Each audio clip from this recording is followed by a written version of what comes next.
নিজের প্রথম রাষ্ট্রীয় সফরে রীতিমতো জাদু দেখালেন ডক্টর মোহাম্মদ ইউনূস। দেশের জন্য জোগাড় করে আনছেন অন্তত $700 কোটি। জাতিসংঘের সাধারণ অধিবেশনের নিয়মিত কার্যক্রমের মাঝেই কেড়েছেন বিশ্ব নেতাদের মনোযোগ। জাতিসংঘ সাধারণ অধিবেশনে ডক্টর মোহাম্মদ ইউনূসের 4 দিনের সফর বাংলাদেশের জন্য গুরুত্বপূর্ণ সব অর্জন বয়ে এনেছে।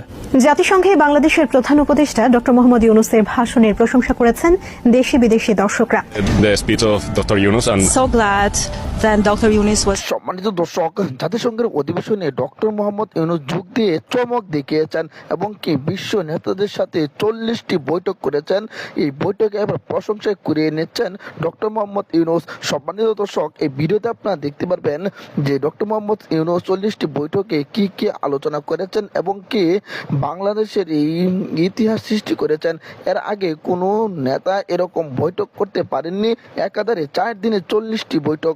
সম্মানিত দর্শক, এই ভিডিওতে আপনারা